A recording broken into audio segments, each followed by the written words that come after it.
Good evening, everyone, and welcome to FMBR. My name is Judy Kitt, and I'm the president of the Foundation for Mind-Being Research. I know we have a lot of new people here, and so I just want to let you know, for people who aren't familiar with us, that FMBR was founded 42 years ago in 1980 by scientists and artists and healers who were interested in exploring human consciousness through the lens of science, spirituality, and ancient wisdom traditions. We seek to provide resources to help individuals explore, discover, and apply wisdom so that they can live with a greater sense of peace and understanding and awareness. I encourage you to check us out at fmbr.org. And you can check out all of our presentations. All of our past presentations are on our YouTube channel, which is FMBR TV on YouTube. So we're thrilled this evening to present to you a panel discussion with 4 luminaries in the field of consciousness and remote viewing and UFOs. And I'm going to introduce you to Alan Steinfeld, who will then introduce the rest of the crew. Alan is the host and producer of New Realities channel for YouTube with over 22 million views. His program investigates new ways of looking at UFOs, consciousness, science, and the arts. He's interviewed every major UFO researcher in the field and also leaders in the human potential movement. For 8 years, he was one of the main MCs of the largest UFO conference in the country called Conference in the Desert. And Alan, I want to turn it over to you and also talk about your book. Right. He has a great. Well, thank you, Judy. It's an honor to be here with such intelligent speakers on the subject of consciousness and non-local mind. Just my book takes the position. Well, I'll tell a little bit more when I'm on, but it's not so much about things in the sky. It's about who we are as human beings. So making contact is about making contact with ourselves and the higher mind. So I'll go more into that when I think we just lost Russell for a second. So I can talk a little bit more about that, and I'll also introduce my 2 good friends, Doctors JJ and Desiree Hurtak. They are linguists, they are social scientists, and what I like about their work is they have a cosmology of consciousness as it fits into many levels of existence. So not just the human, but the ultra-human, those on other realms. They put that together all in terms of consciousness, and not many people can do it from a scientific background. They've also written a book called Mind Dynamics, which is about it's about remote viewing, and their work with Elizabeth Rauscher, who was also part of the institute Russell was a part of, the Stanford Research Institute. And we'll get to them, but let me introduce really one of the people that I don't think any of us would be here. I don't think we'd ever even hear about remote viewing if it wasn't for the work that Russell Targ and Hal Puthoff and Ingo Swann did at the Stanford Research Institute in the early 70s. And, you know, if you Google remote viewing, you get like millions of websites and millions of people. It's now in the collective mind of the race. So it's become a institution in a sense, and many interpretations. But we have right here Russell Targ, the person who really started. And Russell didn't start out investigating this. He was there he is. He was a laser scientist. In his early life, he was a magician, but he came at consciousness from a very rational, scientific point of view. And then I think something happened where you saw, Russell, that there was something more than just the rational linear mind. You were seeing phenomenal results with people off the street remote viewing. Do you want to start the whole dialogue about your experience and what you discovered as you explored this idea of non-local consciousness? I'm happy to do that. Yes. Actually, I was doing laser research for about 15 years, but secretly I was interested in psychic abilities my entire life. That is, when I was 22, I was building hardware for Eileen Garrett, who's a famous American medium who lived in New York, and I built an electromechanical dice throwing machine in 1954. So I've actually been doing this for a long time. And right now what we're celebrating is the 50th anniversary of the Stargate program that began at Stanford Research Institute. So we started this program. Well, the program began in September, but we had the crucial meeting of Edgar Mitchell, Hal Puthoff, Charlie Anderson, who was the president of SRI, and Willis Harman got together, and Charlie Anderson said, yes, I understand NASA will give you some money, and you can have a program here if you keep a low profile. Of course, what happened is Uri Geller then showed up, and our program had 1% of the money and 100% of the publicity. And Uri Geller, if you know who he is, the magnet for publicity. But we survived Uri, and the program went on for another decade at SRI. Hal Puthoff and I then left, and the program moved to another four-letter agency, SAIC, and Ed May, who's another physicist, took over. So what's new in parapsychology on the West Coast is it's not done by psychologists at all. There's Ed May, Hal Puthoff, and me, and we're all physicists. And that was just a change of view. And the reward for having physicists run it is that we had an easier time getting money, I believe, than the psychologists did, because the government feels more comfortable giving money to hard scientists. I'm making that up, but people often say, well, how come you guys just showed up? You don't know anything about psychology, and the government gave you money, and you're able to publish your papers. And just one of the mysteries about acausality. We don't know what caused that, but it certainly was true that our program had a couple of $1 million a year funding, and we were able to publish our papers about psychic abilities in Nature magazine and the IEEE, the Institute of Electrical Engineers. And what we were talking about is that people would come into the laboratory and they would sit down with me, and I would say, your boss is hiding, Hal Puthoff is hiding someplace with your boss. I don't know where they are. And I know you don't believe in psychic stuff, but if you'll just quiet your mind and close your eyes and take a couple of deep breaths and tell me about the surprising images that show up in your awareness. That was the magic word, the shibboleth in biblical times, is to just quiet your mind and look for the surprising images. And for a decade, I had all kinds of people walk into my laboratory and be successful. And these were people generally who had no training. We had a famous Israeli scientist who worked in was a skeptic and was working for the head of our laboratory. And he wanted to see if this guy could find out a leakage in our program. So we said, okay, we'll hide somewhere. And I asked this guy to describe what he sees when he closes his eyes. And he said, I don't know about you, Russ, but when I close my eyes, it's dark. And I said, that's all right. They're getting ready to come home now. I know you don't see anything. Make something up. So my good Rogerian non-directional therapy, I just says, quiet, make something up. If you saw something, what would it be? And I say, well, it reminds me of my mother's farm in Israel where she raised ducks. I see ducks crossing the road by her house. And it turned out they were at the duck pond in Palo Alto. And everyone was very surprised at that.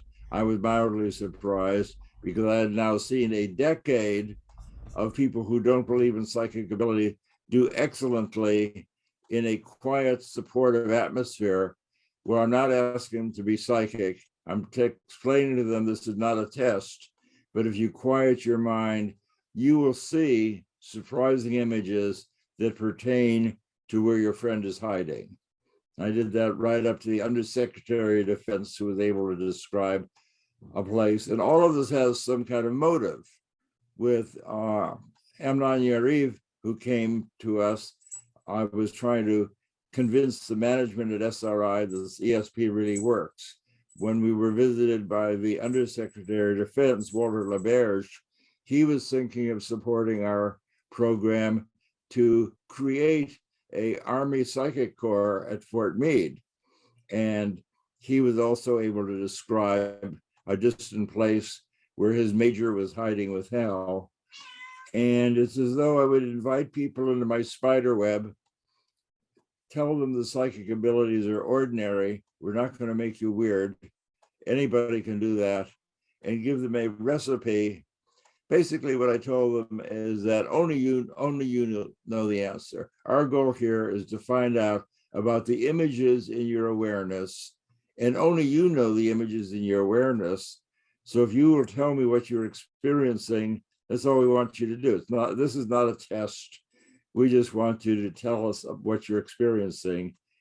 That recipe allowed me to sit with hundreds of people over a decade and have astonishing success in ESP. Many of you know that Pat Price was a prodigious psychic, was able to describe a Soviet weapons factory. But the psychic that most impresses me is my friend Hella Hamed, who's an internationally known photographer and had never done anything psychic. And the CIA, Kit Green, who is head of the Life Science Division, said, get somebody who's never done this before. I want to see what an ordinary person does. Now, Hella was not ordinary, but she indeed had never done anything like this before. And first trial we did, and I'll just tell you about one trial, she was lying on the couch. The seriousness is shown by the fact she crocheted socks where every toe had an eyeball on it. That's how she prepared herself for looking into the distance. And she was able to describe remarkably well that Hal had gone to hide on a pedestrian overpass. And we did 9 trials with her, and they were judged in a blind fashion by a perceptual psychologist. And Hal's first group of 9 trials with us were significant at 1,000,000 to 1. And we published those in the Proceedings of the Engineering Society. And I made my living for a decade by having inexperienced people wander into the laboratory. And my job was basically not to teach them anything. You can't teach remote viewing. My job was to cool them down and make it ordinary for them to see into the distance or see into the future. And Hella became a remarkably successful remote viewing for our program for a decade. And then she went on to work with Stephen Schwartz looking for buried temples in Egypt. And she did that very successfully also. So what I discovered is that people are able to quiet their mind and describe and experience what's going on and what's happening in the near future. And they don't have to surrender their judgment. They don't have to eat porridge at the feet of their guru. They don't have to give anybody thousands of dollars, but they just have to quiet their mind and become in contact with the surprising images they see. So you can't really teach remote viewing. It's not necessary to teach them.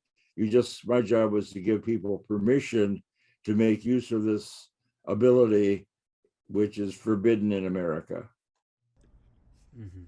Okay, thank you, Russell. That is a great introduction to the subject and gives us an idea of this idea of consciousness and the non-locality of consciousness. Also want to say Russell produced and wrote the film Third Eye Spies, which is about his time at the Stanford Research Institute and Pat Price and the beginnings and what became of the program. Now we're going to hear from Dr. The thing that's exciting about my movie is that we have 2 of the CIA analysts on board. We have Kit Green and Ken Kress, who are 2 senior scientists from the CIA in the film saying, yes, the thing that Targ describes really happened, and it was even helpful to the CIA during their period. So getting the CIA on board to endorse anything is remarkable. To get the CIA to endorse psychic abilities is a miracle in itself. Right. That's always a good line from you. Yes, that we've seen miracles with the CIA endorsing psychic phenomena. Yes. So thank you. We'll come back in the group discussion with Russell. I want to talk to Doctors JJ and Desiree Hurtak, who are social scientists and futurists, and they study the realm of consciousness on all levels, on the practical level, scientific level, on a spiritual level, and a greater cosmology interest. So, and they also co-wrote the book Mind Dynamics with Elizabeth Rauscher, who was part of Russell's program at Stanford Research Institute, who was also a physicist. So, Desiree, JJ, please add to the conversation. Thank you. It's so exciting to be here. And actually, Dr. Hurtak and Russell wrote a book. We'll show it in our PowerPoint. It's called End of Suffering, and we'll talk about this even more as all of us discuss after our little discussion right now, is that Russell started realizing it means so much more to be able to see somewhere else that you can't physically see, but to know everything that's there, even down, as he shows in Third Eye Spies, to the names of top secret programs that were in file cabinets. So how does this happen? And that's what we want to talk about a little bit. Right. I had a background in archaeology, cultural anthropology, and I've also worked in remote viewing, that is the use of radar as opposed to remote sensing without any technology worldwide. And no, reverse that. Reverse it. Remote sensing uses actually airborne technology. And of course, remote viewing is what we're really talking about tonight, to be able to really close your eyes, but to be somewhere instantaneously. And this led us into contact with shamans and religious thinkers in parts of Africa and South America who were able to describe things at great distance without any technology. So this was a thrill for us to come alive into the awareness of a whole new discipline that it was completely overlooked as being anti-rational. So we're going to share our screen for just a minute and start talking about how this all works. We're going to start with the concept of that this is something that's not really new. Give me 1 second. There we go. So Parmenides of Elea said that the universe is a plenum. There is no gaps, no voids, no place where there is nothing. And so what we're going to be talking to you about tonight is, where does this work? How does this work? Why does it make sense at all? And so if you understand that the universe is really all interconnected, then you start realizing, well, if we're in the universe, we must also be interconnected. To say it another way, philosophers thought of being or becoming, but this is being in between being and becoming, with no gaps. The process of awakening begins only when we ourselves consciously begin to question our life from the standpoint of our five senses. So our work has been able to look beyond the five senses, peering into the greater evolutionary realm. As you can see here on the left of the screen, we begin to experience the first phase of our initiation process. And we give various examples in our book called Over Self-Awakening, going back to the late Middle Ages in Nuremberg, where you see at the bottom of the screen on the left, an individual looking beyond the corridors or the thresholds of the three-dimensional universe and realizing there's more to the universe, a living vibratory system. At the top of the screen on the left, of course, is the book, The Over Self-Awakening, where we go back into ancient Hebrew, Aramaic, Egyptian, Tibetan, as well as Sanskrit tradition, showing that this was a common heritage in the mystical tradition. Namely, the movements of thought in the West are reductionistic mechanisms have overlooked a gift of the mind that many of the ancient cultures had and held in high regard. Right. And so here's a picture of The End of Suffering, a book that Dr. Hurtak and Russell put together with the help of Ingo Swann's cover. I know Russell loves that. He may even use it again, which is fabulous. Well, we see through the power of our mind, really the whirling galaxy within our mind. We must break through the shell of the earth, what the ancient Sanskrit scholars called the egg of Brahma Agni, the egg of the beginning of evolution. And you see on the left and the right side the multiple heads that are personified artistically to represent.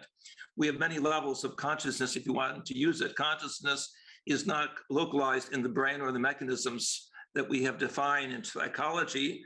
Rather, it deals with the whole new realm of what we will call all space. Right. So this is how we have to start seeing ourselves if we're going to be open to remote viewing. And as Russell says, you don't need much teaching, but you do need the consciousness awareness that this can happen. And I think that's our biggest blockage, that we always feel that, this is someone else. This is someone who is very psychic. And Russell himself was starting to do it eventually because he thought, he was just the trainer. But ultimately he realized he was just as good as almost everyone else. And so was Hella Hammond, the photographer, who ended up being one of the greatest as well, could go all the way to Russia and see inside the Kremlin.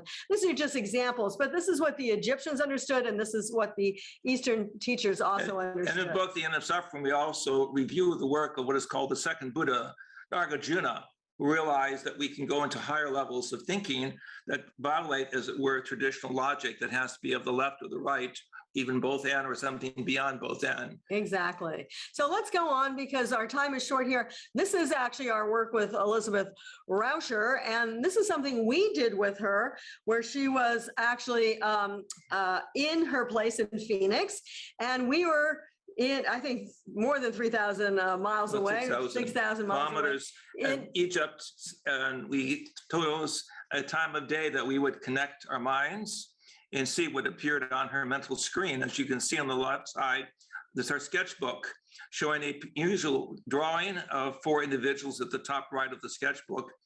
It so happened that this happened exactly at the same time when we were at the University of Cairo walking by a pillar. And note the description that Elizabeth draws, which shows the embellishments beneath this spherical lamp, and also at the bottom we see the same embellishment. And she gets really detailed. So you see the 4 people walking, you see the light post, but what you also don't see so easily is she said cobalt blue. And the doorway that we're walking up to, I thought was also very unusual because it was a blue doorway. It's metal, but they somehow have it blue. So she picked up on that, 6,000 miles away from Phoenix to Egypt. It just shows you her ability. I want to go on because, again, our time is short. I love to think about it's not just us.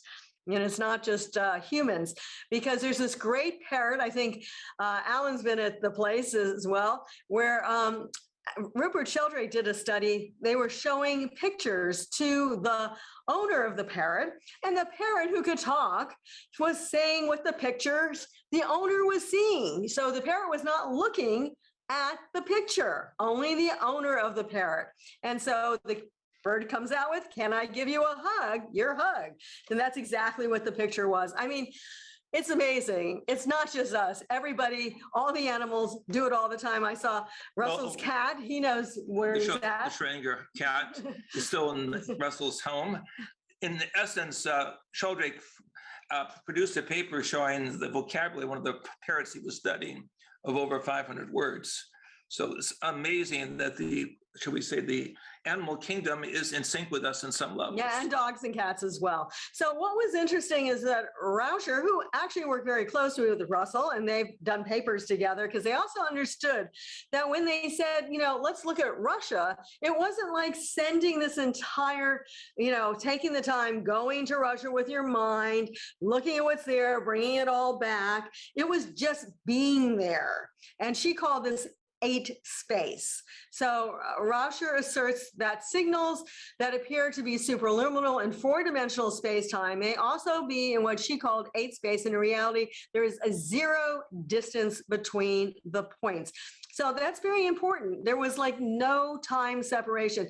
The mind was literally there. Your mind literally can be anywhere. And I love to expand the fact that it doesn't even have to be on this planet, because as Russell knows, Ingo Swann and another associate actually remote viewed to Jupiter before any of our NASA probes went there. And what he saw, the ice crystals and everything, was almost a redundancy for what the probes saw. The multiple rings were later proved to exist around Jupiter.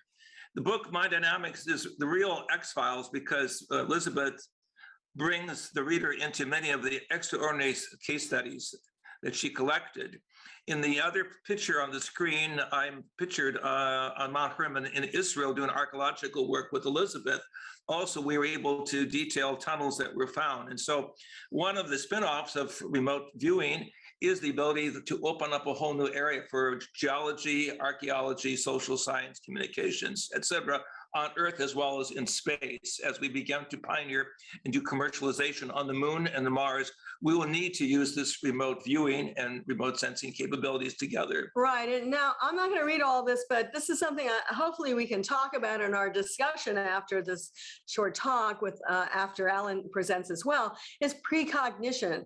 Can we know our future? Because this is something that Russell has worked with a lot. He's seen things, I've seen things, in your dreams and your direct experiences. How do you also remote view, not in space, but also in time? I think this is really important. And Russell did something with the gold market. And I mentioned I would actually show this thing with the stock market predictions using associative remote viewing from inexperienced, I'm going to emphasize that, remote viewers. This is done at the University of Colorado at Boulder.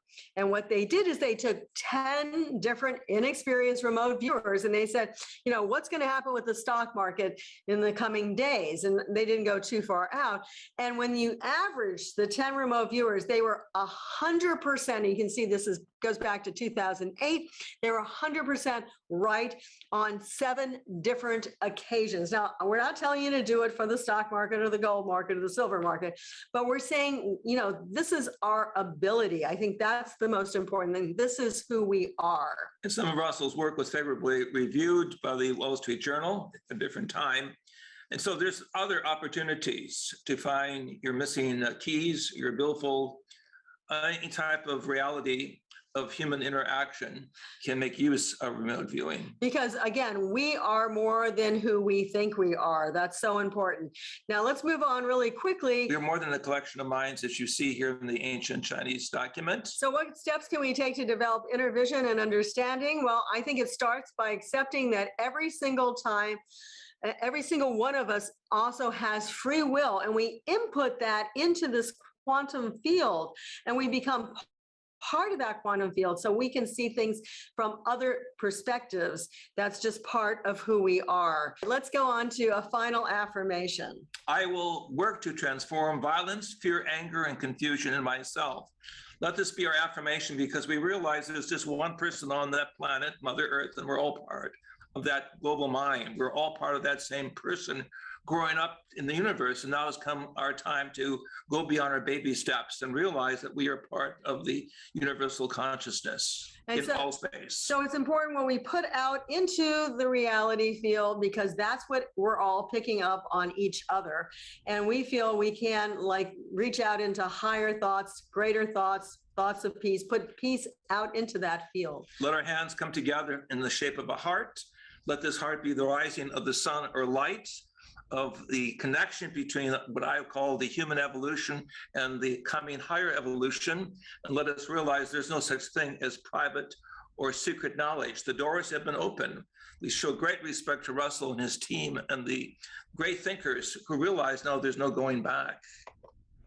This is a new era, a time of mass transformation, a time of global awakening and global contact on Earth and in space. And we appreciate FMBR for giving us this opportunity to share. We're all members. Great. Thank you, Desiree and JJ Hurtak. You can also find them at keysofenoch.org, futurescience.org. They are worldwide lecturers. They also have a chapter in my book, Making Contact. So thank you that was a really nice sort of scientific background. I'm going to go into a little bit how I got into it. I met Russell in, I think it was 2000, year 2000.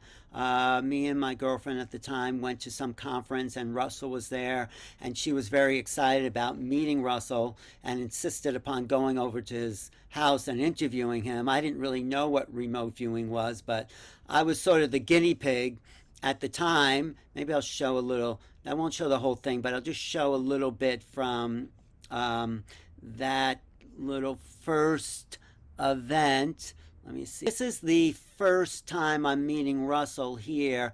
He says to me, one of the most paranormal things about our program is that we had continuous support from a particular group of agencies, NASA, the Army, the Air Force, for 20 years to do this group of experiments. And that in itself is paranormal. I mean, so let's go into how easy you say it is to do actual remote viewing, because I think a lot of people don't have to spend thousands of dollars and take a week course to do this. all right. okay, so that was my initiation. Russell says, I have something in my pocket, and he just says, draw something on a piece of paper. I don't really know what to do. The key, though, of what Russell said, and he said it before, let something surprising come into your mind. And that was, for me, a way to access something beyond the linear mind. So after I got the target, and I got a pretty good kind of exact target of what Russell was holding up, and you could look at that video on YouTube. It's I think it's called Russell Targ, One Easy Step to Remote Viewing, under my YouTube channel, New Realities, youtube.com/New Realities. I have a bunch of videos with Russell, but that first one in 2000, that was about 22 years ago, Russell, got me started. And I got the target. There was something in his pocket, and I drew it. I don't know how I drew it, but when Russell said, let something surprising come into your mind, he also explained we have the signal and the noise. The noise is what's going on in your head all the time. Should I call this person? What am I going to eat for dinner? Who owes me money? Whatever. But it's like those are the things that we're thinking about. And the signal is emanating from the target. The target is what the remote viewers call the thing you're looking at. And the target, if you get out of the way, you can know the target by just getting the personality out of the way. So I've been really investigating how does this work, and I found some quotes from William Blake. He says up here in the upper left-hand corner, our perceptions are not bounded by organs of perception. We perceive more than sense, though ever acute can discover. In other words, if the doors of perception were cleansed, everything would appear to us as it is infinite, but we've closed ourselves up, and we see reality through this narrow programming. So how do we do this? I just want to show this picture of the brain, because can you see that on your screen? This is a human brain and a dolphin brain.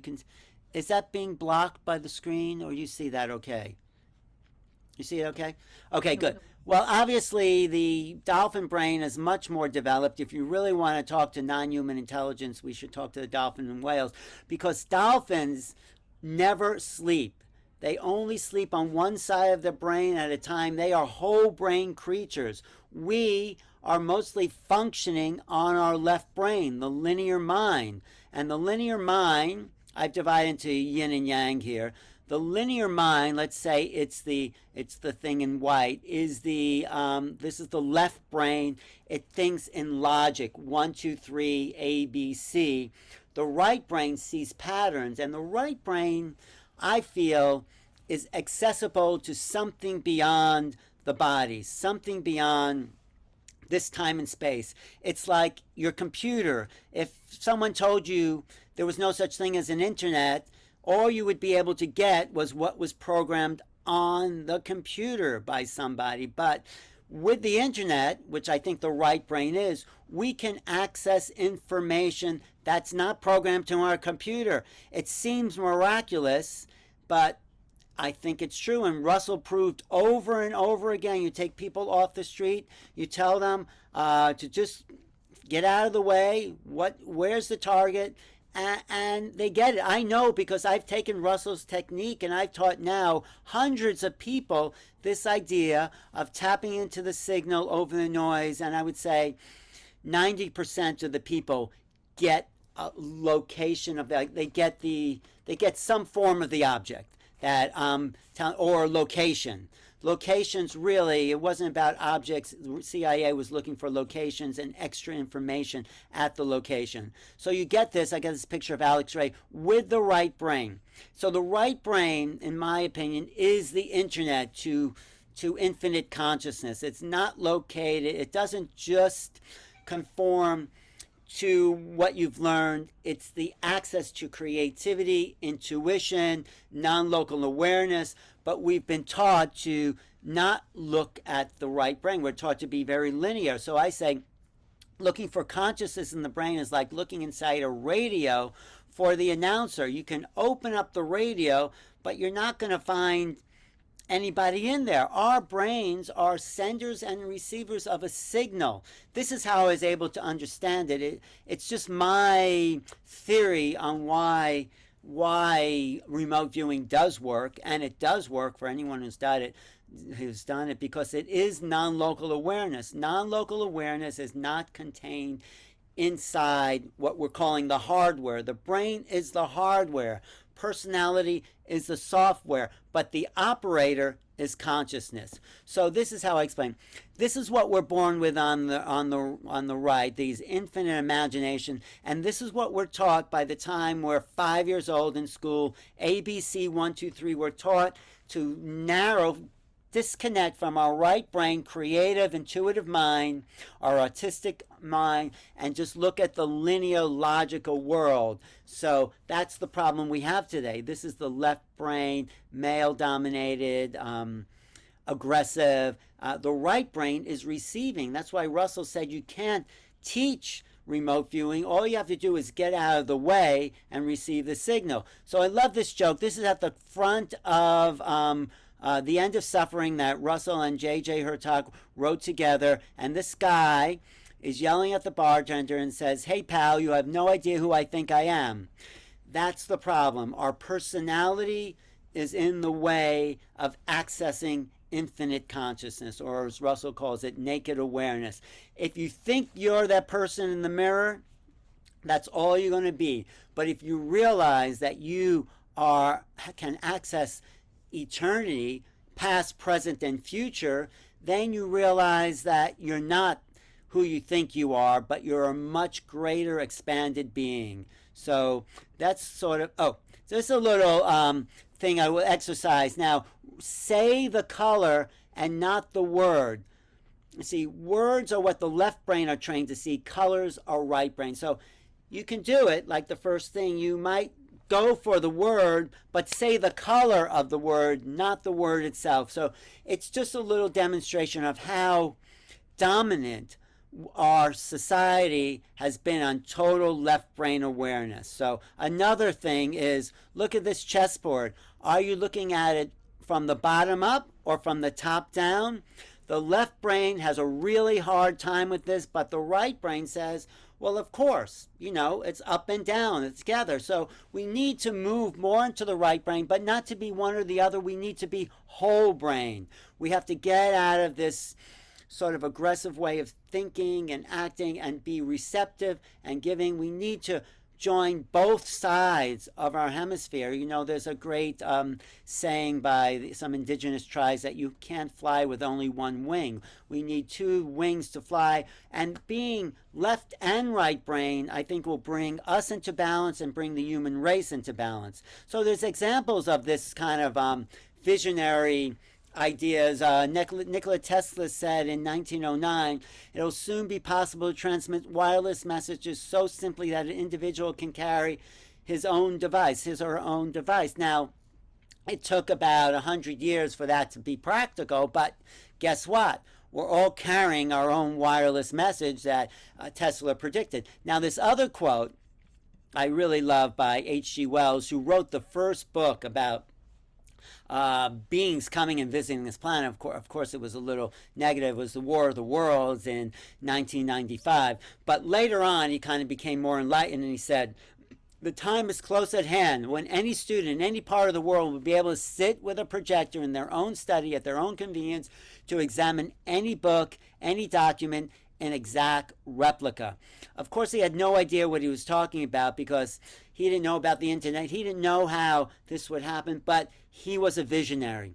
And so we have to look to the visionaries. What do people think is impossible now? What are they remote viewing about at the future? What great inventions that are being laughed at now will be practical and everyday in 10, 20, or 50 years? We are all remote viewers of consciousness. So we are all sitting in this infinite field of awareness. This is who we are, beyond time, space, and the mind. We are sitting in this infinite field of awareness, and we can tap into past, present, or future once we get out of the way of the personality. This is a painting by Alex Grade called Theologue, and it is the infinite nature of existence. This is, as I'll go into this discussion now with Russell, this is non-local, and Russell and J.J. Hurtak, that is non-local awareness. That is who we are, I think. So that's my little presentation, because when you showed me actually how easy it was to do remote viewing, I wanted to know how I did it. How was I able? So this is sort of a little mini version of what I came up with. How was that, Russell, my mentor? I'm going to tell you now how. Yeah, how, yes. How was that? I had the object in my pocket, but there's no separation between the object in my pocket and your brain.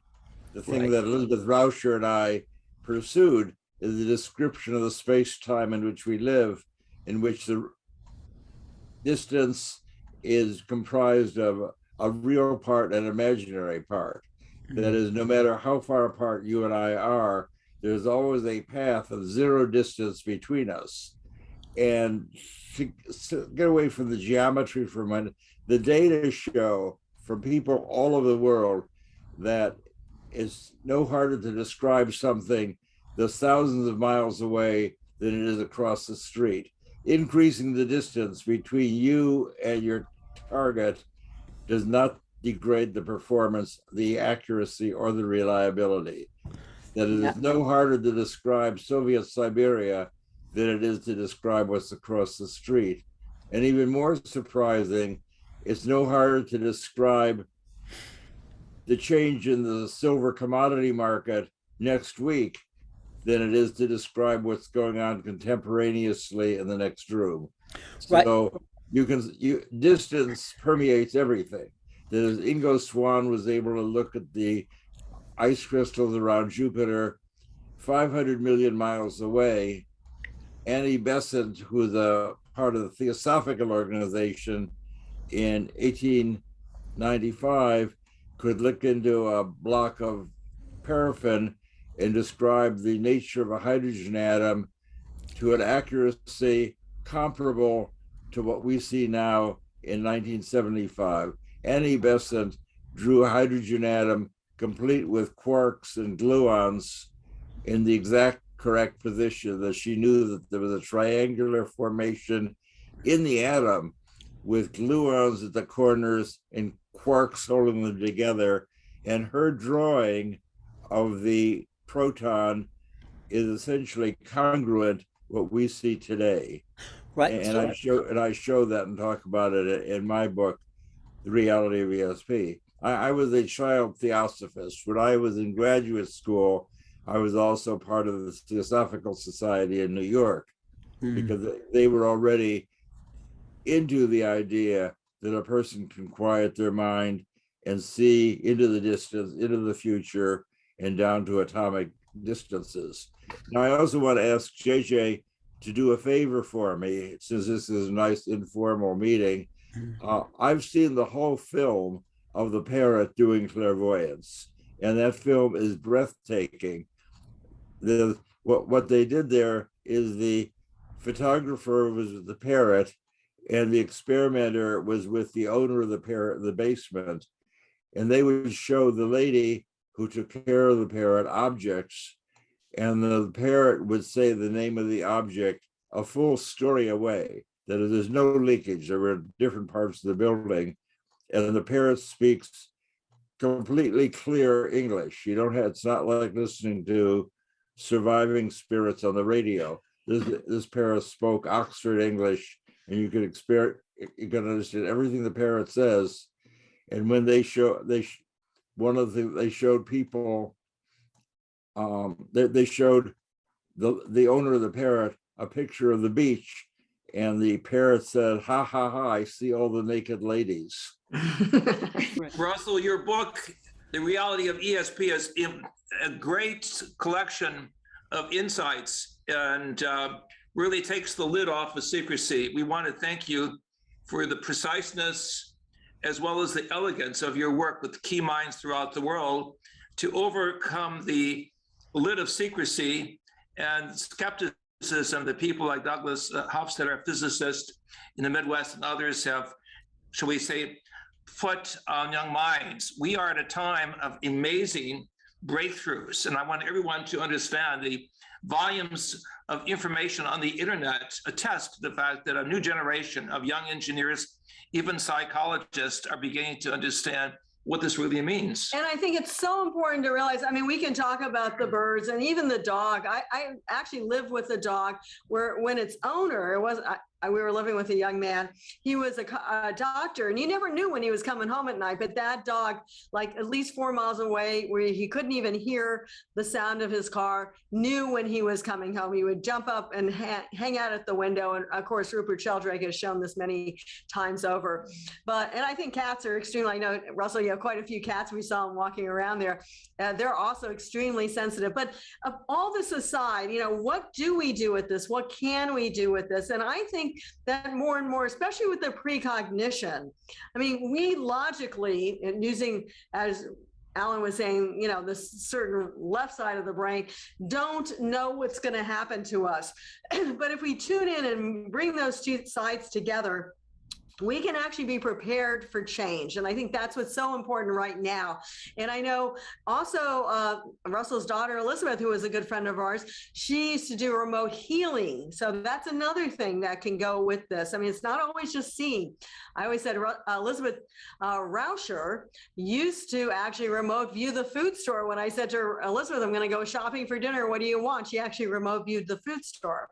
Well, not only that, you can use when I teach what Russell has taught me, I say it's like a window is opened up in your awareness, and you can even tune into people's bodies. You say, okay, what will make me feel good on this menu? You can remote view what street to walk down. I mean, you can use this every aspect of your life once you have this awareness of non-locality in your field. So it's very practical, and I've taught this to a lot of people who use it in their everyday world. But the big question is, what does it mean by non-locality? Are we really in the field, Russell? I mean, are we existing not in our brains, but in a bigger container?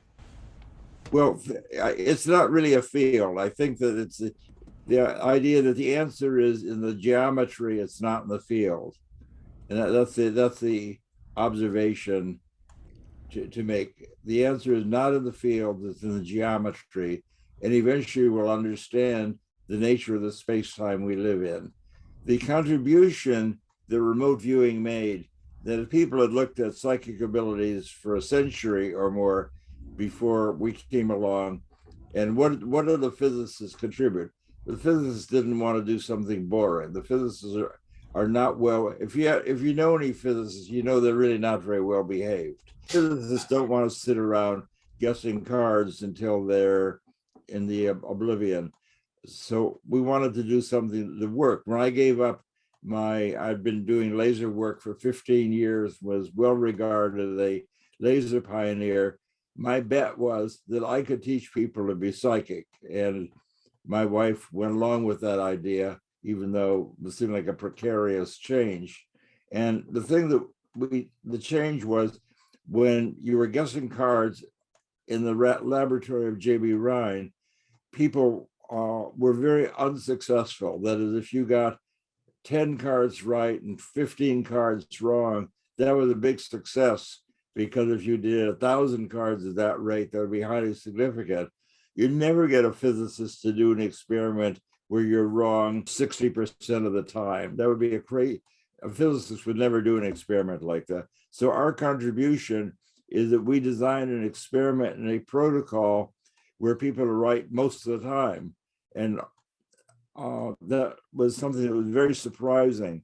The first time we briefed a conference about Pat Price and Hella, where we do 9 trials and it's significant, 1 in 100,000 or 1 in a million. People thought we were lying because they never saw an experiment where people got 7 out of 10 correct in anything. It was just would be breathtaking. So we designed an experiment that corresponded to the ability people have. People can describe the images that come into their awareness because your awareness is a non-analytic function. Guessing numbers or guessing alphabets is basically impossible. So our contribution is that we took a phenomena, psychic abilities, which was considered unreliable, weak, and turned it into something that's reliable and strong. That the CIA would never support Rhine with a card guessing experiment. When they wanted, we were asked to describe what turned out to be the kidnapped ambassador among the Iranian subjects. We were just I was given an envelope, sealed envelope, and said, there's somebody in here, can you tell me about him? And working with Keith Harari, who is a very successful, prodigious psychic, he said, there's a man there, he's very sick, he's in the dark, he's close to death, but wait, he's getting better, and I see him getting out of this dark place, getting into a light place, and I see there's an airplane. That's what I get. And we gave that to Jake Stewart, who was the Undersecretary of the Navy, and within a week, we learned that our target was the Undersecretary, the ambassador, and his name was Richard Queen. He was getting out of he was sick with multiple sclerosis, which is why the Iranian students, so-called, were letting him go. They didn't want the ambassador to die in hostage, and he was being released, and he went to Germany and he got better. So so Harari was able to see that just by holding this envelope with a picture inside, and he could say, the guy is sick, very sick, near death, but getting better and is going to be released. And nobody had ever done anything like that before. There was a new level of psychic functioning. So what I want to encourage people to realize is that psychic functioning is powerful and reliable. It's not a weak thing where you're sitting around guessing numbers and are wrong most of the time. In our work, people were correct most of the time, and often very correct indeed. Russell, you mentioned the importance of Dr. Ryan from Duke University back in the 30s. My colleague, Henry Belk Jr., studied with Ryan, later went on to put together an institution that published and supported the research of our late friend and colleague, Andrei Puharich, who worked with Naval as well as Army intelligence, and myself in South America and in the Philippines, looking at shamans and gifted psychics who could see things at a great distance. And so the other side of the story is behind the scenes. There was, shall we say, deep interest amongst those who wanted to see a bridge between the traditional religious traditions of mysticism and we will call it the future science guided by consciousness, which led to very important documentaries that Desiree and I produced. One on the story of Credo Mutwa, the South African shaman who was able to see into the future with great accuracy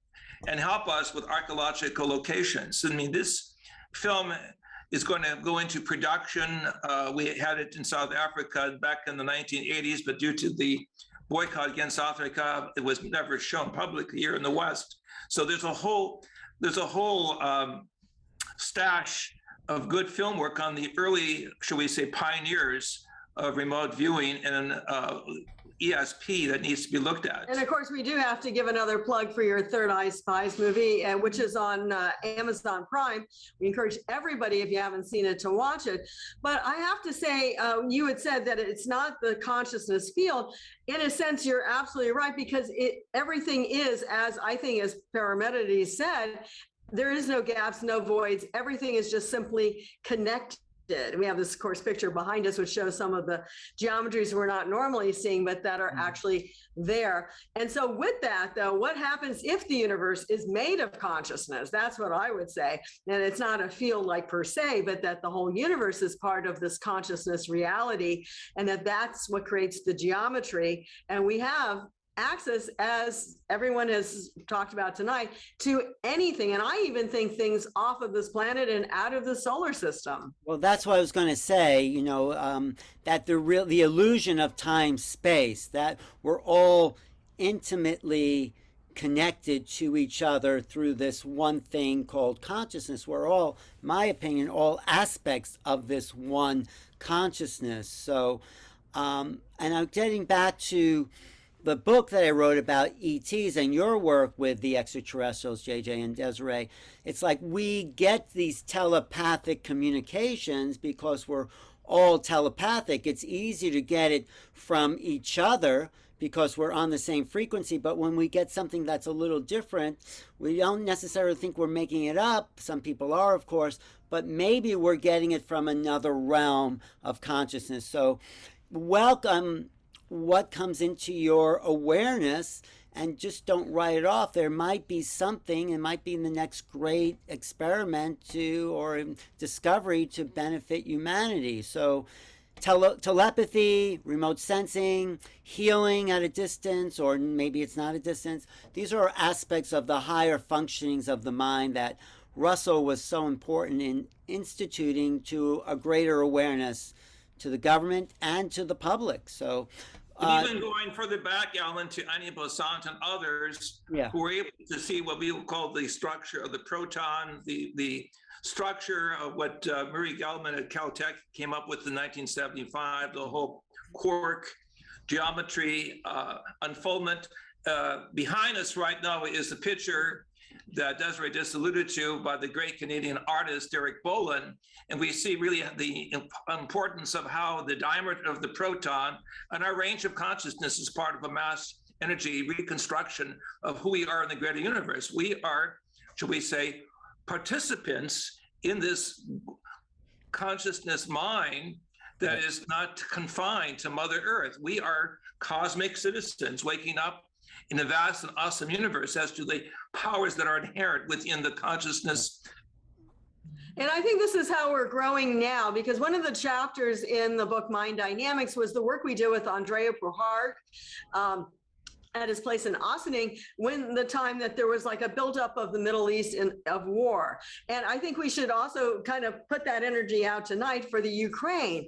That's not to say that we're going to solve the entire problem of the planet, but if everyone together can visualize a golden wall of light surrounding the Ukraine and Russia together in terms of high resolution of conflict, and begin to pulse golden light into the minds of those at the front, we can see perhaps a change and modification of shift to what the great thinker and prophet Isaiah Yeshayahu wrote. He said, as we change swords into plowshares. And as I like to say, we actually have done this with storms and hurricanes, and you can always say, let it be the divine will, but that's as a human participant. Well, I was just going to read a comment from Suzanne Taylor in the chat for people not seeing the online chat. Suzanne Taylor, of course, produced the TEDx, or now the X-TED, where Russell was speaking, and then TED didn't think it was science, or I don't know what, but took that off the TED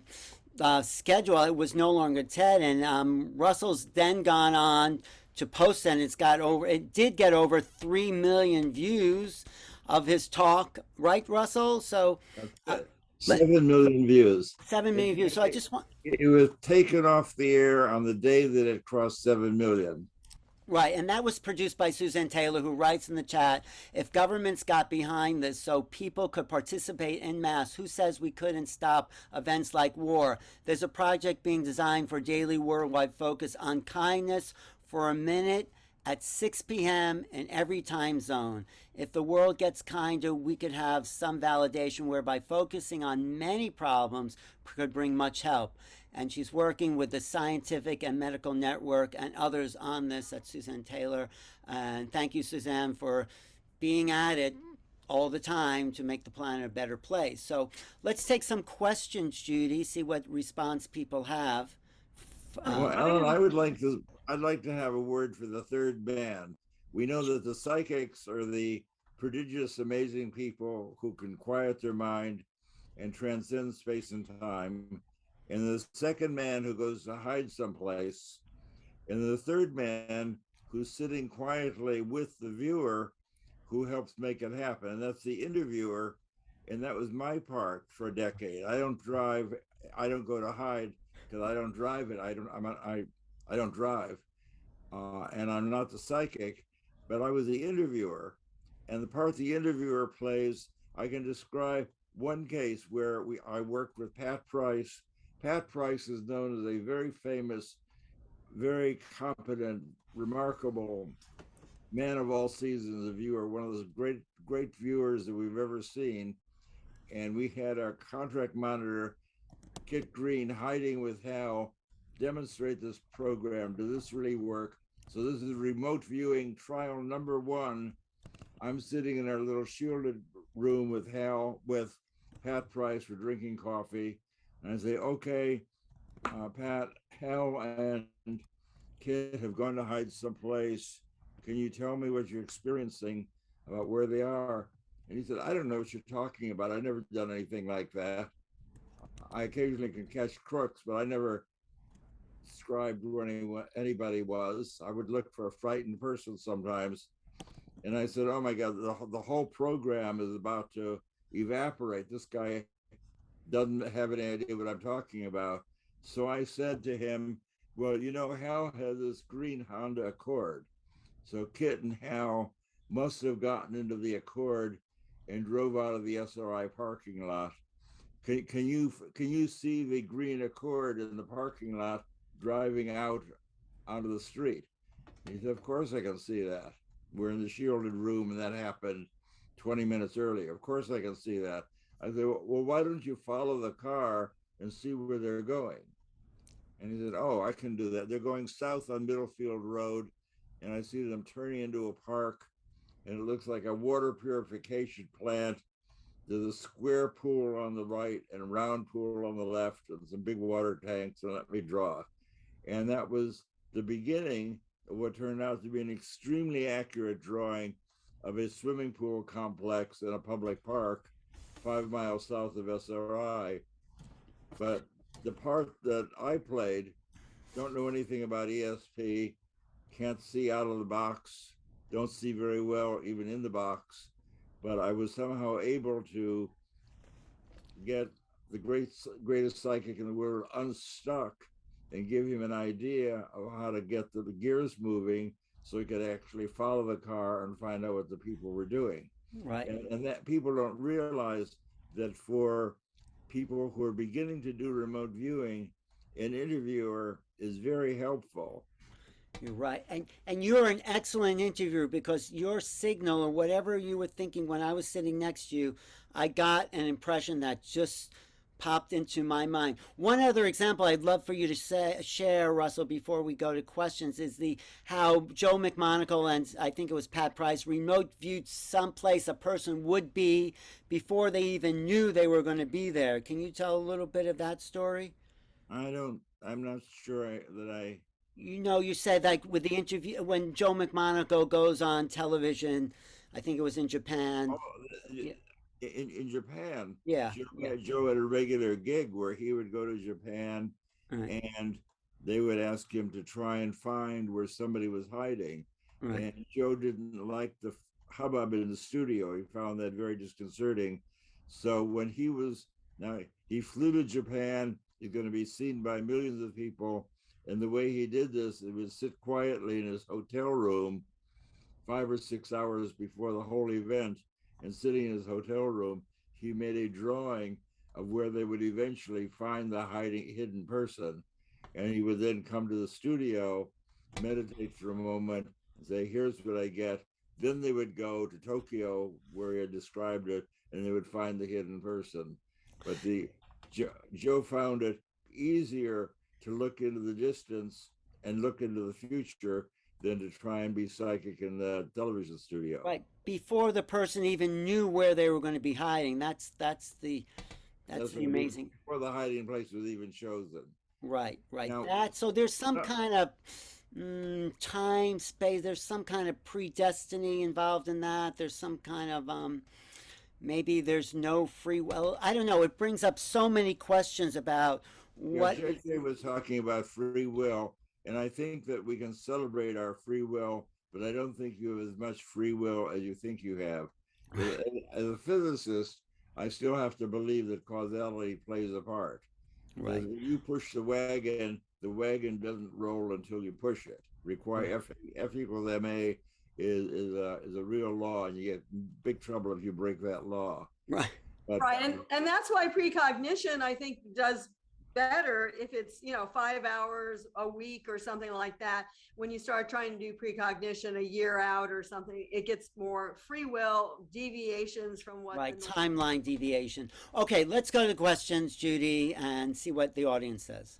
Okay, thanks. Marta wants to know, and you alluded to this, Alan, have any of you encountered receiving information from other beings, non-humans, such as spirits, entities, or aliens when doing your experiments? And what do you do with that information? Well, let me start with that, because basically I want to be very much in favor of what Russell did at SRI. Basically we're talking about ourselves being able to experience greater realities. That's the main thing that we're talking about here tonight.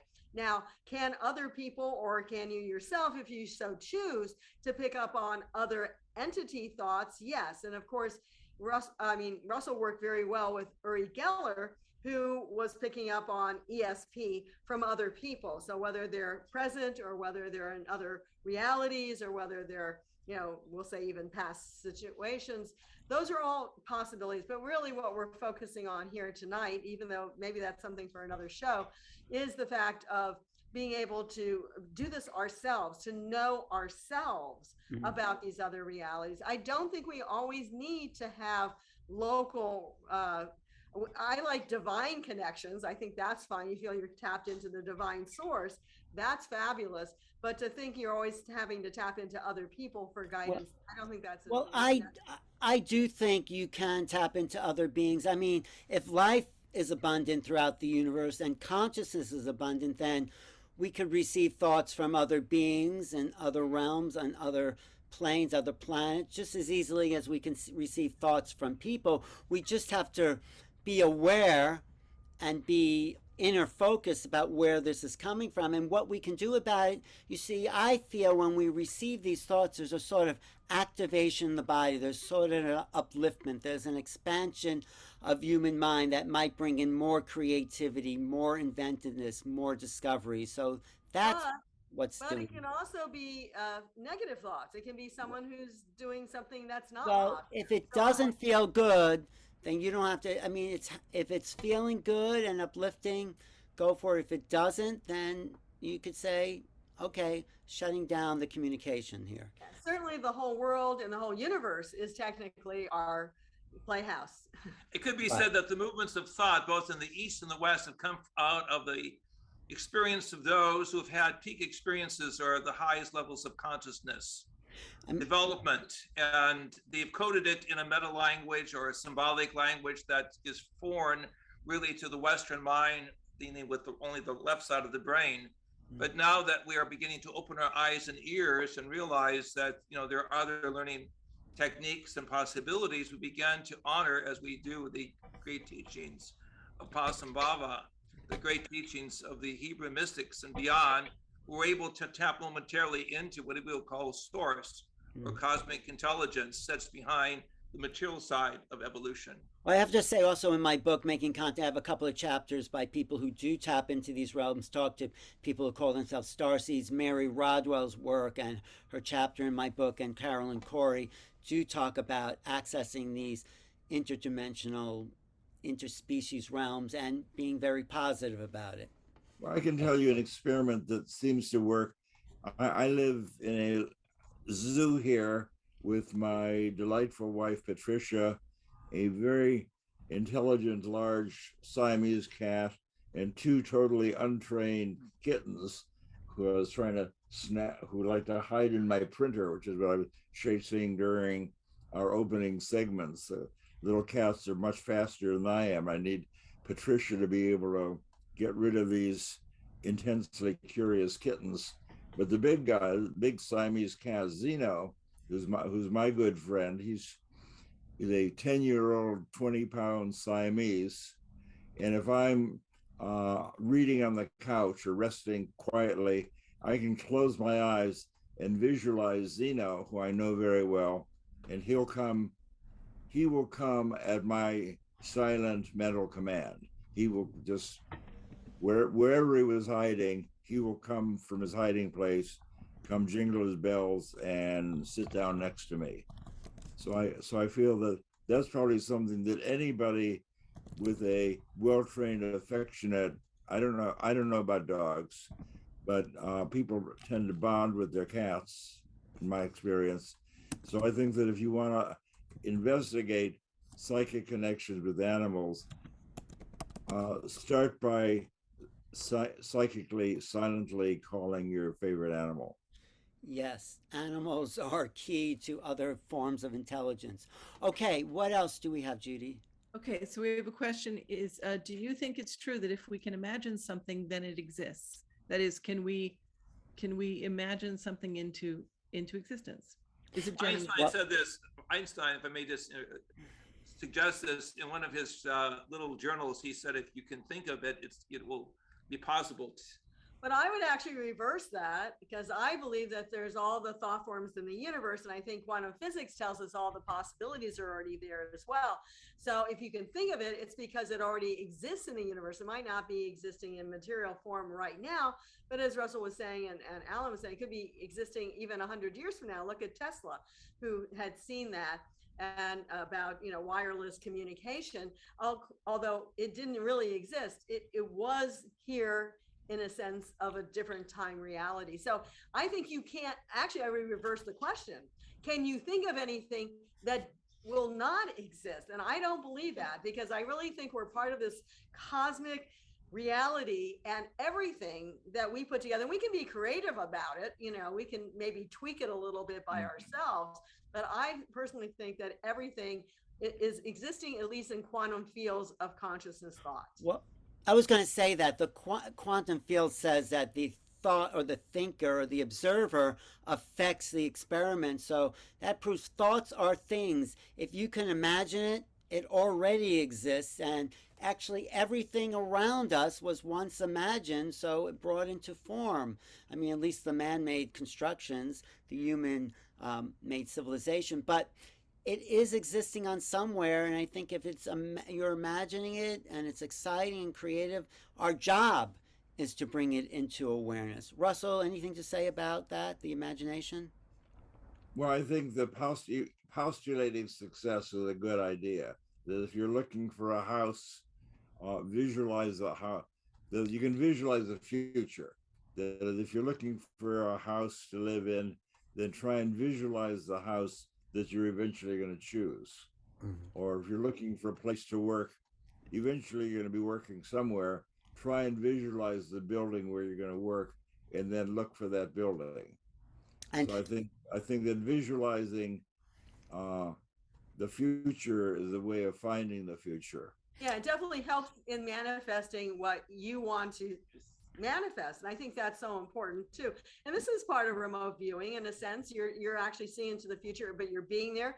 Because if you look at quantum physics, and I know a lot of people don't want to put the two together, but quantum physics says all possibilities are present. So if you say, oh, I hate my job and I can't stand it, and I really wish I wasn't going to be there, then you start putting into motion that reality. But if you change that, or say, I want a nice house, I got to be able to afford it as well, then you start putting that into motion, and you're choosing thoughts from the multiplicity of, or we'll say the infinitesimal ability of anything to manifest within you or by you.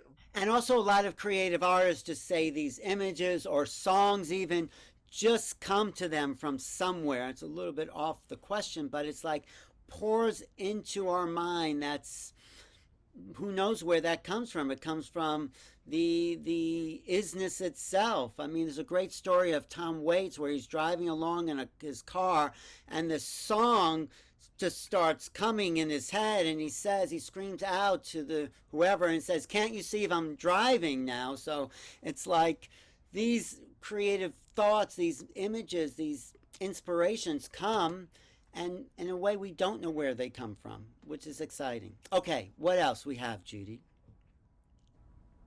Let me ask you about remote viewing. You mentioned remote viewing in the past, right? Going back into history and archaeological digs, Dr. Hurtak, and what about remote viewing in the future? I know Stefan Schwartz is talking about, he's got the 2050 project and the 2060 project. What are your thoughts about remote viewing the future? I think it's a very important question. We were able to find future artifacts, things that shouldn't be there. When we were in Egypt back in the 90s, we were part of a team of archaeologists using remote viewing as well as ground penetrating radar. And we're able to see, visualize a lid of a tomb, which turned out to be the tomb of Osiris. This was later popularized by Zahi Hawass 2 years after he took over our expedition, because we did not have permits to do the archaeological recovery of the tomb. But we were able to prove instantly that you don't have to have millions of dollars of very expensive equipment. You can simply look into the future, see your archaeological target, go to the ground structure if it's possible, and get to work and to move, as it were, all of the unnecessary middle aspects of management and bureaucracy. This is how Russell also played the silver market. You want to talk about that? How you remote view the future and what I think it was price of silver, but when we got we made $120,000 forecasting silver in 1982, when that was a lot of money, and we used a scheme that Stephen Schwartz first proposed called associative remote viewing. That you can't close your eyes and describe the big board of the stock exchange and see what silver is going to be doing, because that's an analytical task, and we're not able to do that, unfortunately, or at least not very well. So what we did is we wanted to know if silver is going up a little, up a lot, down a little, or down a lot, and we would get our broker to choose 4 different objects, like a clock, a bottle, a flower, and a book. And I would then sit with the psychic, who in this case was Keith Harari, and I would tell him that here we are Monday. On Friday, I'm going to put an object in your hand. Tell me about the object I'm going to put in your hand next Friday. And he might say, I see something round. It's kind of floppy. It has an odd smell. And I would then call the broker and say, do you have anything like that? And on that day, he might say, yes, I have my leftover pancake from breakfast. It's round and smelly and floppy. And that's a pretty good match to what your guy says. So based on the fact that Harari saw a pancake, we would put $40,000 into the silver market, selling silver short, even though it was being on an uptick from the Hunt brothers.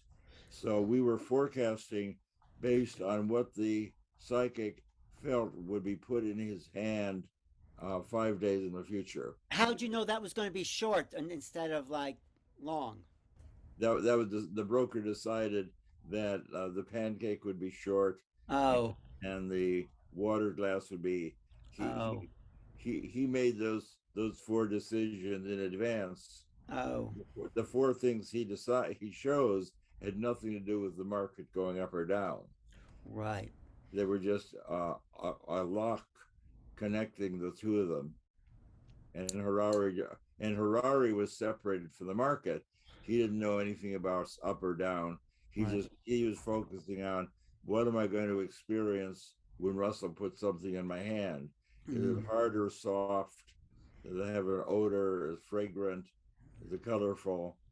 So he would describe it, and then I would go to John Rendy, who is our broker in Marin, and say, I see something cylindrical. It's sort of hard and has a fragrance. Do you have anything like that? He said, yeah, one of my objects is a small vial of perfume that I got on a first-class airplane flight, and that's a pretty good description of the perfume vial. Let me see. Well, that means up a lot. So because Harari detected the odor of the perfume, we would buy silver. And you were And that worked 100%, right? 100% written up in Right. the Wall Street Journal. Wow. So that can be done. But you see, I'm the interviewer here. Harari is just sitting at the table. I shouldn't say just sitting at the table. I mean, he's a prodigious psychic. He was sitting at the table with his pencil and paper, and I'm jollying him along. I'm saying, here we are at the breakfast table. I'm going to put something in your hand for 4 days from now. Can you tell me what you're experiencing? What are you experiencing now with regard to what I'm going to hand you on Friday? Right. So sort of, you only get one or two shots at formulating the question so that it's correct grammatically and correct in the time domain. Because if you give him a screwed up question, he'll give you the wrong answer. So you got to be very cautious what you say to a psychic, because he will try very hard to do exactly what you tell him. Actually, if I can add also, I used to have a girlfriend that would have dreams and she would tell me about them. And then like a month later, we would be actually doing, she goes, remember I had that dream? Well, this is exactly what we were doing. And we weren't ever doing that before. So I would tell people to trust also their dreams and their experiences, because it oftentimes comes in that form to be able to see what you're going to be doing in the future and listen to it. I think the key right now is to go with the flow, listen to your, what we would call your higher self, your over self, or your higher consciousness, which is telling you, you know, this is good, go in this direction, go that way. But I just also want to say what you said before, the further you try to remote view the future, the less unsure it is, because there's always shifting of timeline. So if you do a remote viewing for a more immediate future, you might have more accuracy. I also want to mention Lynn Buchanan teaches some of that in his controlled remote viewing. He's teaching an ongoing online course called CRV, Controlled Remote Viewing. Controlled remote viewing means you're just given numbers, and the numbers refer to a target. And he teaches a really in-depth way of looking at these targets, where people write pages and pages of their views.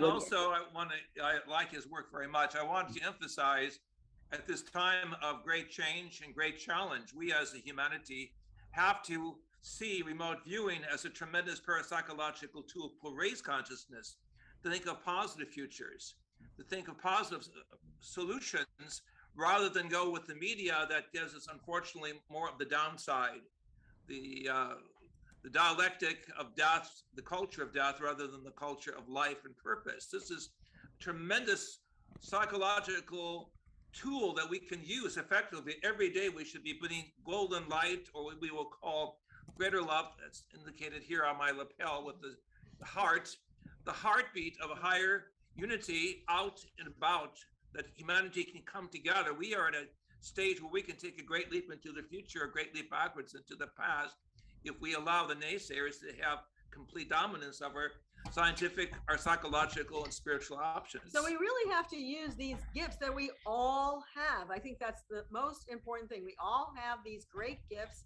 and we should be listening. I would say even during COVID, I mean, if you don't feel right about this particular gas pump, you know, you go to the next one. I mean, be realistic. If you don't want to go to the food store at that moment, you know, go to a different food store. I mean, maybe something is really making you aware of how to protect yourself. I mean, there's so much out there that we should use all the time. Right. Find your lost keys, whatever it is. Right. Yeah, I think what Alan said before is very important.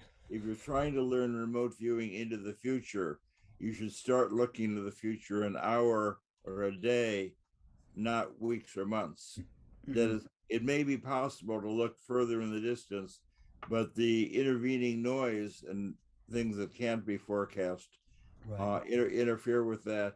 And also, you've gotten further and further from your feedback, and the feedback becomes weaker as you, if I ask you to describe what I'm going to show you next year, by next year, when you get your feedback, you've already forgotten what you said.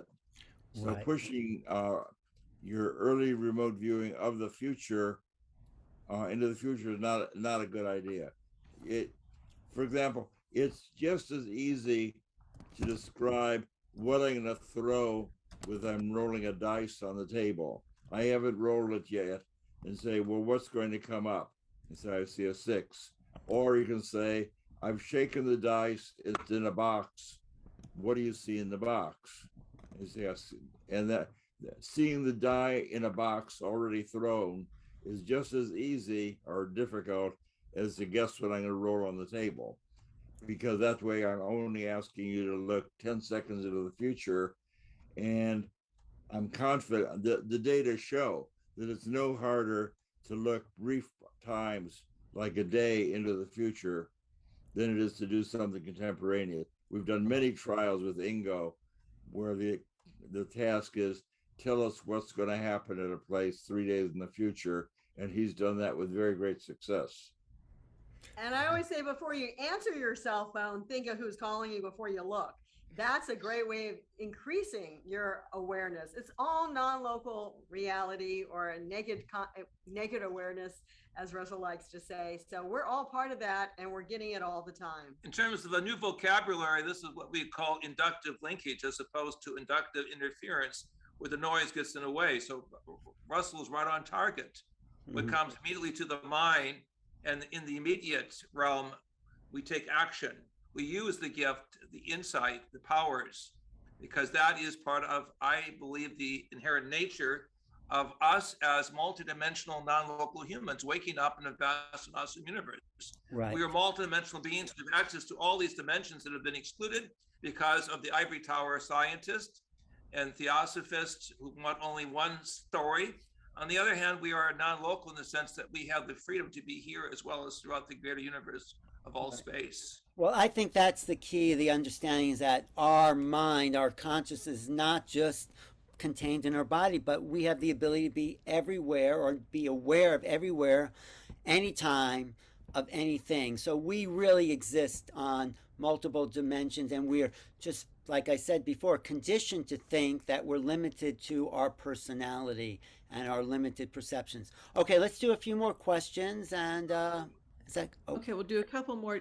Just a quick question about intuition. Is intuition a type of remote viewing? How do you differentiate between them? I would say it's from the same area of awareness. Intuition is that same, I would call it right brain awareness, where you're tapping into something and you're just getting the feeling of it, and it's non-linear, it's non-local. So yeah, it comes from that same area of awareness. Maybe remote viewing is a type of intuition, you could say. I mean, what would you say? Intuition is part psychic, part subconscious. The part of your intuitive guess is things that you've heard in the past but didn't necessarily internalize or make sense out of, but it's stored in your brain in the subconscious, plus what you can see psychically. Right. So it's when you open this window, like Russell helped me open, like boom, suddenly you get images, you put your mind or attention towards something, and you get an impression, you get this thing, this other part of your brain, is the only way I could say it, just starts to create pictures that are the signal. And it's miraculous, but everyone has that facility.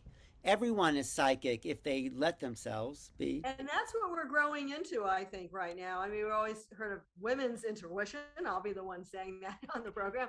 But ultimately, everyone has that. And we're just starting to understand.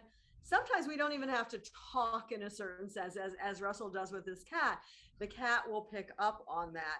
And the more we start working with our, we'll say, powers of telepathy even as well, that the more we'll be able to tune into who we truly are as really this cosmic sense of self. And the female side was historically connected with the right side of the brain. If you read the ancient scriptures, the concept of Chokmah or Sophia in the Hebrew or the Greek is connected with the right side or the feminine side of the human creation. So this is the new side that's so exciting to see, as it were, the dropping away from the old paradigms and the coming into an age of synthesis. Or the merging of the male and With the female. spiritual and the scientific, authentically, the male and the female of the East and the West converge into a higher synthesis that is positive, co-productive, and co-creative. Well, Desiree was talking about naked awareness. The fellow over my left shoulder, Padmasambhava, is the one who brought Buddhism from India to Tibet. Without Padmasambhava, in the 8th century, there would be no Tibetan Buddhism. And he wrote a book called Self-Liberation Through Seeing with Naked Awareness. And that sounds like a very new age idea that he wrote 1,200 years ago. And he said, as you're quieting your mind to see into the distance and see into the future, you want to strongly avoid naming or guessing what you're trying to see. Naming and guessing is the enemy of naked awareness. And what he says, naked awareness or timeless awareness makes you independent of space and time. That is, you're free of the idea of cause and effect, which is alarming for physicists. The reason you're free of cause and effect is because your mind is timeless. So you're able to move your awareness into the distance and into the future. And this was all totally, I was going to say understood, that would be an overstatement, totally well described 1,200 years ago. And of course, the Buddhists also talked about the idea that there's no separation for consciousness. So this idea of non-local connectedness, or David Bohm would say quantum interconnectedness, was already part of dogma 2,500 years ago. Not that you should believe something because Buddha said it or because Jesus said it, but it was part of the Buddhism is not really a religion. You may be alarmed to know. Buddhism doesn't require you to believe anything at all. What the Buddhists are trying to teach you or tell you about are ways to diminish suffering of yourself and of the planet. So the rules that the Buddhists give you is not to do something mysterious, but how to diminish your suffering and how to be helpful on the planet. Right. Even the Hindus have the idea of the net of Indra, where every point is connected to every other point, despite the illusion of distance. So it's limitless joy. Tell us about Indra's net. That's a fabulous 2,000-year-old view of quantum interconnectedness. Or Spider Woman in the Mayan. Well, Indra's net is this net where every point on the net is really connected to every other point. It's like next to every point on the net is a jewel. Yes. So every interstices in the net allows you to see all of the other ones because they're all infinite faceted jewels. So anywhere you look in the net, you're able to see all the other parts of the net. Which is the a kind of material way of visualizing what a visual space-time net would look like. But it's also a metaphor for the human mind, where we are fractals of the totality of all that there is. So I would again going back to the pictures. I wrote a book on that subject. It's called Limitless Mind. We think seriously of what Russell is saying, and we think of the picture with Desiree I showed with the multiple heads over the Chinese depiction of a Buddhist monk or scholar. Right. We begin to realize the valuable assets of the ancient sutras of China, India, Tibet. This wonderful historic knowledge shows us in the movements of thought that our ancestors, some of whom were on the right track, want us to understand that this is a new awakening. This is the time of a great transformation ahead of us. And so this whole subject today has taken us out of the realm of academia, out of the realm of the elite scientists of the old paradigm, into the realm that all of you who are watching this program can join in to the raising of consciousness in the formation of new image of humanity. Right. We are in a divine human partnership. That's the blessing of limitless awareness. And just to bring it around the world, what I was saying was the Mayans had Spider Woman, Ixtacalnuc, And she also had that web that we were all connected with. Well, Judy probably has a few more questions. What do you think, Judy? Do you want to?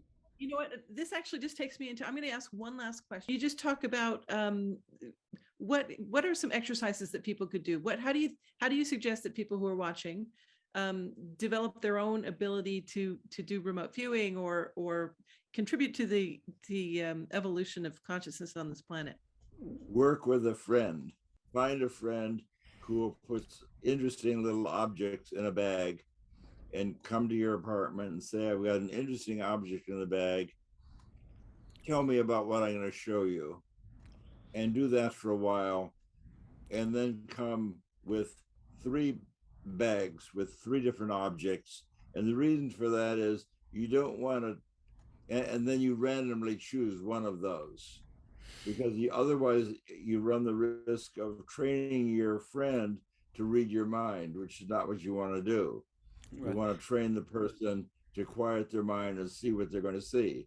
So if your friend brings 3 objects brings 3 bags, each with its own object, and then at the last moment you choose one of those and put one object over on a chair and say, this one bag over on a chair, and say, tell me what's in this bag. I don't know the answer, but you and I will both see it in just a few minutes. Tell me what I'm going to hand you. And that's such an easy, playful thing to do. This is not an experiment. I'm just helping you get in touch with what it feels like when you're psychic. Right. And you could do sending and receiving with that same friend. If you're a friend that sometimes you finish each other's sentence, try playing with that. Actually, I do that with Desiree sometimes. But just think of an image, have the person write it down, or you think of an image and they write it down. So there's so many ways of practicing this. There's apps. There's an app I use called RV Tournament online. Russell has an app that he's developed. What was that called, Russell? Stargate ESP Trainer. And I also teach. That's an app in the Apple Store, and it's free. It gives you pictures of outdoor landscapes and geography.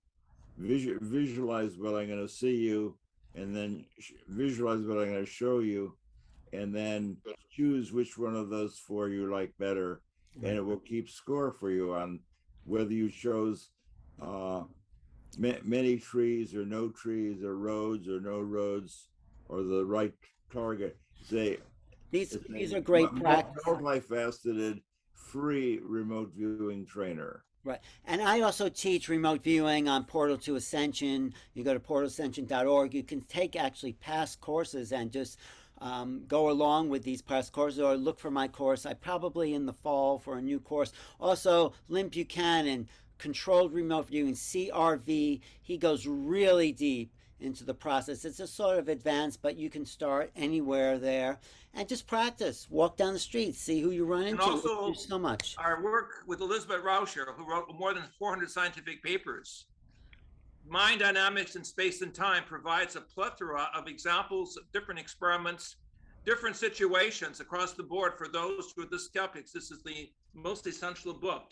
Available through Amazon. It's a fantastic, shall we say, working textbook of over 600 pages of experiments and things that you can do as you visualize through love and light with the openness of your heart, because you have to go beyond the fear and laughter curtain. And this happens when you connect heart with mind and mind with the universal consciousness. And I would just say, just trust it. Here's the book, actually. We got a copy coming up here.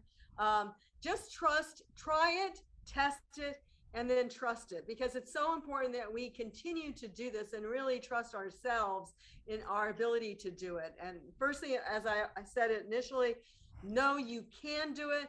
Second, trust that you are doing it, and then use it in your daily life. And when you start doing that, it's not just a game. It's great to do Russell's online or Alan's channels, Portal to Ascension, for example. Right. And actually, what's interesting is time does not mean anything, because one of the things that Alan often does with us, the 3 of us speaking, is he'll play the video from him and Russell the whole way through, and it's amazing how many people still get right from 20 years in the past. Yes, it's really amazing. Also, with Uri Geller when he was bending forks and spoons. Even if it's a rerun, people are still bending forks and spoon by watching him. So this is the real X-Files. This is what has happened behind the scenes with the top government people who understood that there was some barrier that had to be crossed, and their skepticism fell away when they realized the power of consciousness. Or the end of suffering, which was Russell and Dr. Hurtak, because it's a way of seeing if you separate from someone, if someone leaves you, whether they passed away or whether they've divorced you in some ways, you still have a certain sense of connection regardless of where they are. So that's part of this end of suffering. Why do you suffer? Throw away the old scripting of suffering and understand the hope and the joy of the divine spark. And help the planet with your abilities. Because also remote healing, remote transformation. Okay, Judy, what's next? Well, I was going to say, that was supposed to be my last question here about, and you kind of started to talk about it, Desiree, about the uses for remote viewing. What do you use it for? And then also someone is asking about, they want you to address good and evil. Now, that's a huge topic, but that might be the next show. Okay. Well, you could. Evil is the reverse of love. If you have love within your heart, mind, and spirit, as you have this triple power, what was called in the ancient Hebrew, the Shilush, and the Far Eastern tradition, the Trikia, body, mind, and spirit, working together, the evil falls away, or the temptations falls away, or what the label is called, the negative side of life falls away, and you begin to feel this limitless joy and limitless mind that sees and finds answers on the brighter side of life. Right. Some of our work has shown, like, if it's only about yourself, that's been focusing, you're separating yourself from the whole cosmic picture.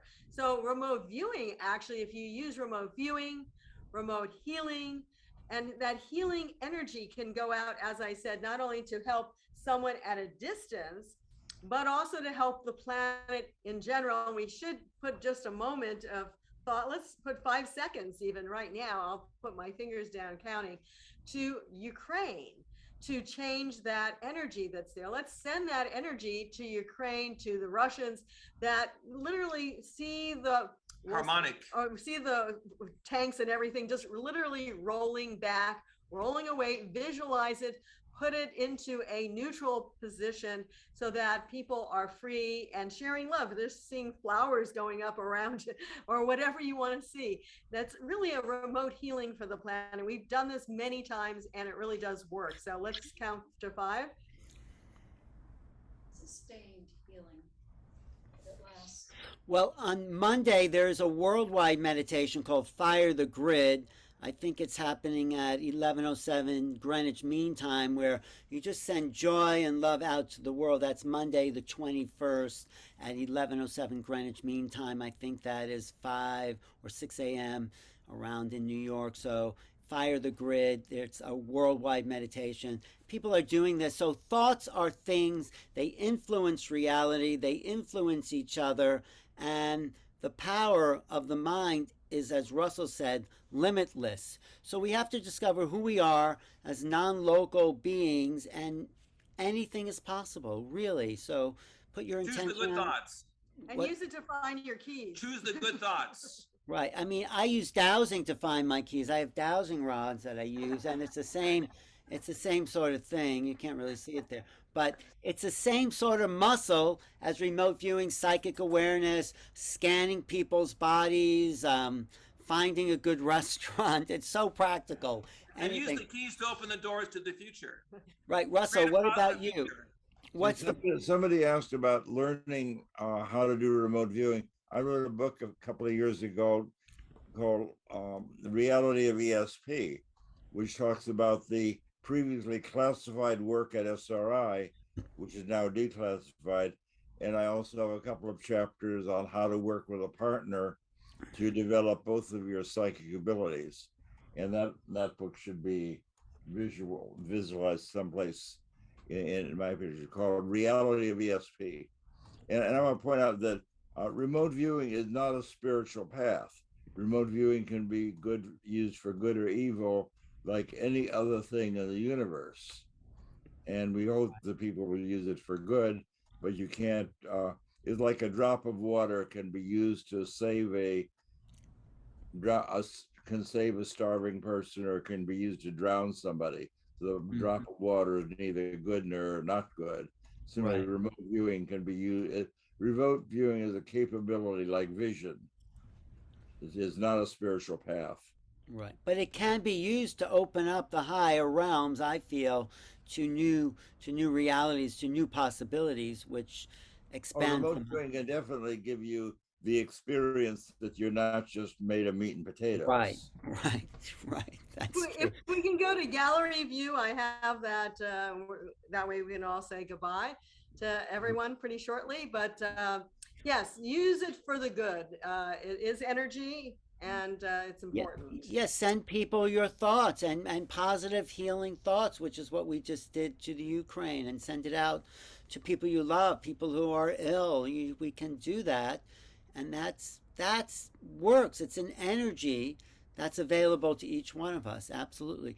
So Judy, anything? So I want to be aware of the time, and I want to bring this to a close, but there is someone asking, how can people contact you? So if you could just let us know, how people can find out more about your work. Each of us? Each of you, yeah. Well, if people want to get my book, which is a whole new take on UFOs, I'll put that in the chat. You can go to Amazon, Making Contact, my YouTube, where I do interviews every day about subjects like this on youtube.com/newrealities. And you can email me if you want to be on my email list at newrealities@earthlink.net. And I'm always doing lectures with JJ and Desiree. We're going to be in Sedona. I'm going to be at the Sedona Ascension Retreat, March 18th to the 20th. That's a Sedona Ascension Retreat.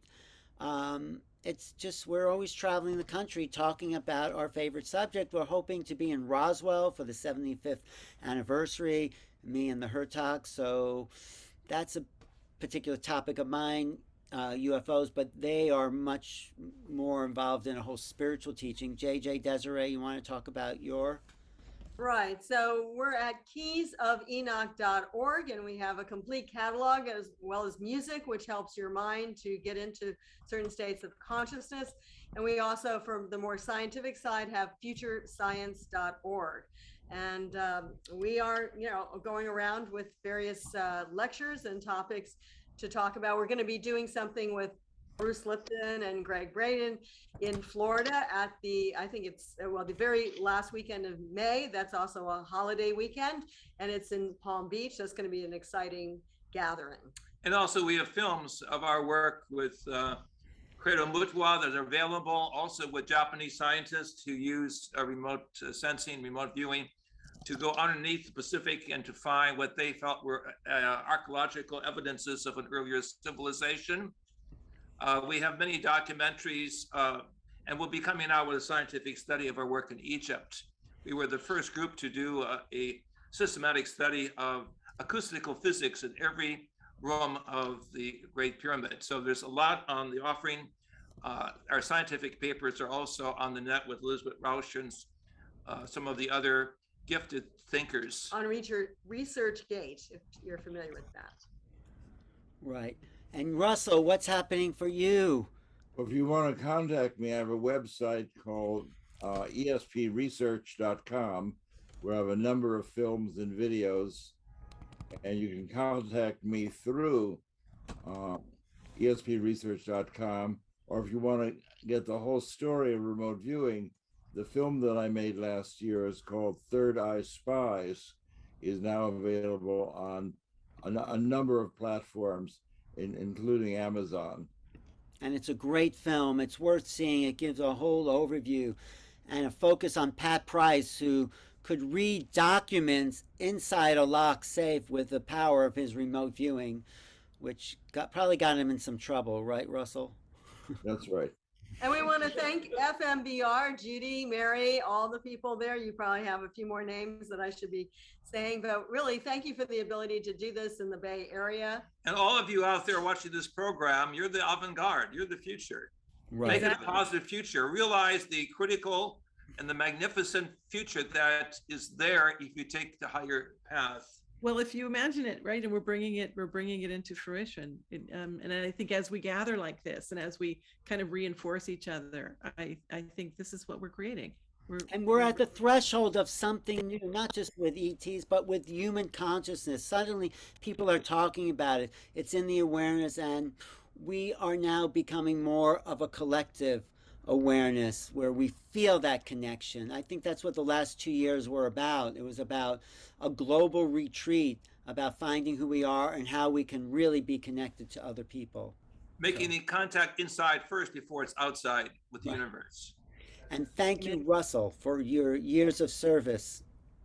Thank you, Russell. Well, I'd like to say the last word. The easiest way to get in touch with your psychic abilities is to start recording your dreams, because the most common, frequent way people get in touch with psychic abilities is through a precognitive dream. And if you take your dreams seriously, you'll notice that you can separate the dreams that are anxiety dreams and wish fulfillment dreams, and you can separate those from bizarre dreams or unusually clear dreams, where the unusually clear and bizarre dreams are oftentimes indications of the future, whereas wish fulfillment dreams, the idea if you have a dream about failing an exam that you haven't studied for, that's really not psychic functioning, that's what you expect. If you dream about something totally bizarre that you have to interpret, that's often psychic. But being in touch and honoring your dreams is a simple, inexpensive, successful way of getting in touch with the part of yourself that's psychic. Right. Thank you.